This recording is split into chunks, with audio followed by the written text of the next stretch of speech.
Abderrahim Bouzelmat, Sofiane Méziani, De l'homme à Dieu. Voyage au cœur de la philosophie et de la littérature, aux éditions El Boraq.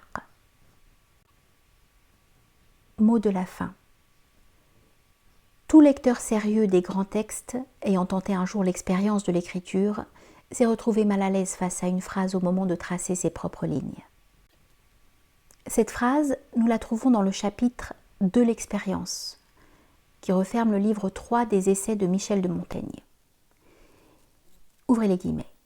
Il y a plus à faire à interpréter les interprétations qu'à interpréter les choses, et plus de livres sur les livres que sur tout autre sujet. Nous ne faisons que nous entregloser. Fermez les guillemets. Longtemps, ces quelques mots, doublés de ceux de Sartre sur l'impuissance des écrivains et de leurs livres, exprimés dans son œuvre Les mots, ont figé maintes esprits. Cet entretien nous aura au moins permis de dépasser cela en saisissant plus profondément le sens de ces deux propos et en comprenant l'ironie à 2 étages qui les sous-entendait. En dépit de son avertissement apparemment étonnant qui clôt son avis au lecteur, l'œuvre de Montaigne ne fut pas inutile. Et en puisant à plein bras parfois dans les textes anciens, il a proposé une lecture actualisée pour son temps, tout en inspirant, dans le même élan, les écrivains des siècles à venir. Le monde se comprend grâce à l'expérience des âges. Et tout homme de bon sens sait que ce sont surtout les lumières des anciens qui sont à même d'éclairer les chemins de l'avenir. Cependant, les lectures qui doivent en être faites n'ont pas d'autre choix que de s'inscrire dans une démarche qui doit guider l'intelligence, vers une pensée soucieuse des défis du moment. Et ils sont nombreux. Les points que nous avons traités sont venus au gré de l'échange, et il n'y a pas eu de plan préétabli au fondement de cet entretien. Seul le plaisir des textes et les angoisses de notre époque ont guidé la plume. Il me semble que les essais soient nés d'une manière analogue. Nous le réaffirmons ici. Il n'y a pas besoin d'être grand penseur pour comprendre que l'humanité entre dans des heures difficiles de son existence, et la route sur laquelle nous nous sommes engagés est critique, et les virages à venir sont dangereux. Inutile de penser à faire marche arrière. On doit regarder en face notre destin, et chaque âme tient dans ses mains une part active de cette responsabilité. C'est seulement cela que dit ce livre, avec toute l'énergie de la jeunesse des 2 interlocuteurs et la force de leur conviction. Pour finir, il y a un point essentiel sur lequel nous aimerions, de manière convergente, discourir un court instant. C'est celui de l'étranger, de l'autre, de l'inconnu, selon les appellations. Malgré les ouvertures du monde sur les autres civilisations, malgré les communications ultra rapides entre les gens des 4 coins du globe, malgré toutes les informations sur les autres à disposition de chacun, il semblerait que le repli sur soi opère un retour en force. Cette logique qui défie le bon sens se pose comme le problème à traiter d'urgence. Où est la faille ? La question qui doit être posée peut être formulée ainsi. Comment se fait-il qu'à l'heure où tous les épisodes sombres de l'humanité sont dans toutes les têtes, les hommes, loin de tirer les leçons de l'histoire, entretiennent encore les basses idées bâties sur le vide et les préjugés, celles-là même qui ont conduit aux exterminations des Indiens d'Amérique et tant d'autres peuples, ou qui ont favorisé l'esclavage et asservi tant de nations. Les philosophes le répètent depuis toujours, accepter l'autre, c'est s'accepter soi-même. Nous tendons à croire que nos modèles d'éducation et d'instruction sont à repenser. Nous devons préparer les générations futures à comprendre que l'acceptation de la différence, que l'introspection permanente et l'autocritique, que l'ouverture, que le partage sont les principales valeurs qui font des hommes de grands êtres.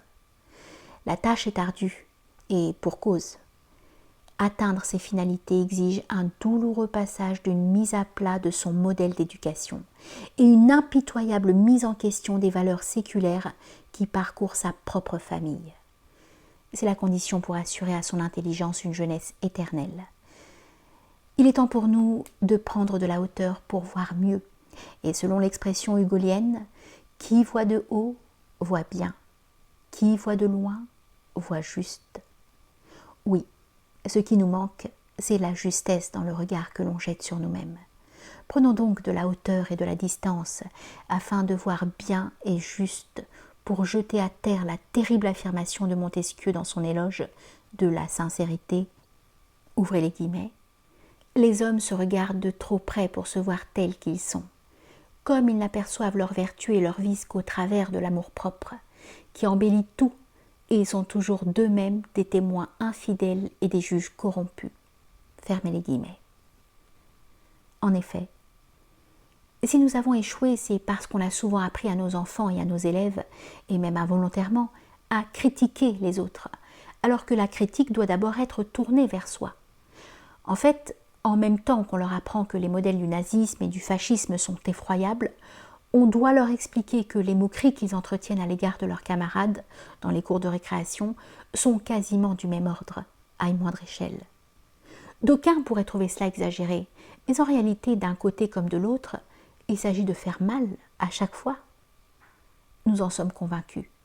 On aura véritablement réussi notre modèle d'éducation une fois qu'on aura appris à nos enfants à accepter pleinement l'autre dans ses coutumes, ses croyances, ses convictions, ses points forts, ses lacunes.